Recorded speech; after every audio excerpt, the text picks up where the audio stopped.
नमस्कार मैत्रिणींनो, तुम्हाला सुद्धा कलेजा मसाला आवडतो का?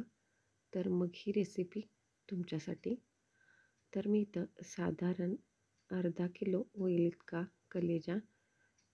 कलेजाचे तुकडे छान असे स्वच्छ धुवून घेतलेले आहेत आणि त्याच्यावरती आता मी आलं लसूण टाकलेलं आहे. त्याच्यानंतर थोडंसं मीठ टाकून घेऊया याच्यावरती आणि त्याच्यानंतर थोडीशी हळदसुद्धा टाकून घेऊया आणि अशा प्रकारे छान असं याला लागेल अशा प्रकारे मिक्स करून घेऊया.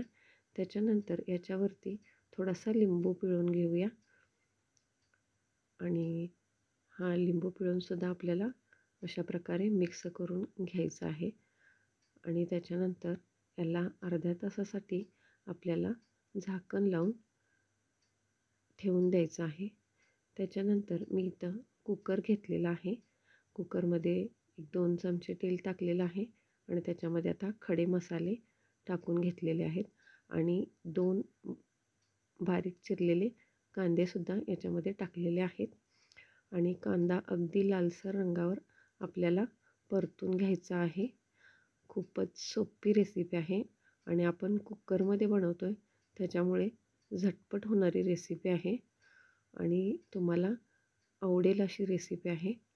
तर साधारण 5 मिनटं आपण याला परतून घेतल्यानंतर कांदा कशाप्रकारे आपण फ्राय करून घेतला आहे ते बघू शकताय तुम्ही. आता याच्यामध्ये परत आपल्याला थोडीशी आलं लसणाची पेस्ट टाकून घ्यायची आहे. साधारण 1 चमचा. आपण अगोदरसुद्धा कलेजाला लावलेलंच आहे, पण तरीसुद्धा याच्यामध्ये घातलं की खूप छान टेस्ट येते आणि या खड्या मसाल्यांमुळं सुद्धा खूप छान असं आपला मसाला तयार होतो. आता त्याच्यानंतर इथं 2 बारीक चिरलेले टोमॅटोसुद्धा मी याच्यामध्ये घालून घेतलेले आहेत आणि ते सुद्धा छान असं तेल सुटेपर्यंत एकदम टोमॅटो मऊ होईपर्यंत आपल्याला परतून घ्यायचं आहे. आणि इथं तुम्ही बघू शकताय आपण तेल सुटेपर्यंत अगदी मऊ होईपर्यंत असा टोमॅटोसुद्धा फ्राय करून घेतलेला आहे आणि त्याच्यानंतर याच्यामध्ये थोडेसे मसाले, त्याच्यामध्ये 1 चमचा मटण मसाला, 1 चमचा गरम मसाला आणि घरचंच लाल तिखट 1 चमचा. तिखटाचं प्रमाण तुम्ही तुमच्या आवडीनुसार ठेवू शकताय आणि आता आपण मसालेसुद्धा छान असं तेल सुटेपर्यंत परतून घेतलेलं आहेत. त्याच्यानंतर याच्यामध्ये आपल्याला थोडीशी कोथिंबीर आणि पुदिना बारीक चिरलेला मी घातलेला आहे. तो सुद्धा आपल्याला अशा प्रकारे याच्यामध्ये थोडासा परतून घ्यायचा आहे आणि त्याच्यानंतर आपण जे कलेजा म्हणजे मॅरिनेट करण्यासाठी ठेवलेला होता तो सुद्धा याच्यामध्ये घालून घ्यायचा आहे.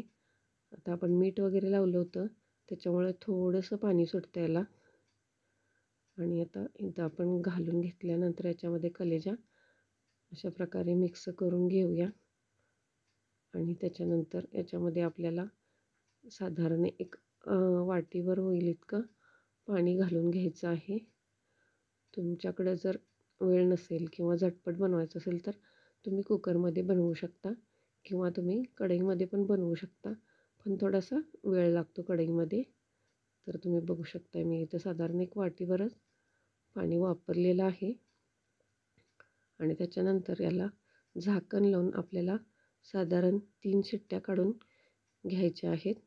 3 शिट्ट्यामध्ये छानच शिजतो कलेजा आणि इथं थोडंसं थंड झाल्यानंतर तुम्ही बघू शकताय. तरीवरूनच तुम्ही अंदाज करू शकताय की आपला कलेजा मसाला किती छान बनलेला आहे. मग रेसिपी आवडल्यास लाईक, शेअर आणि आपल्या चॅनलला सबस्क्राईब करायला विसरू नका.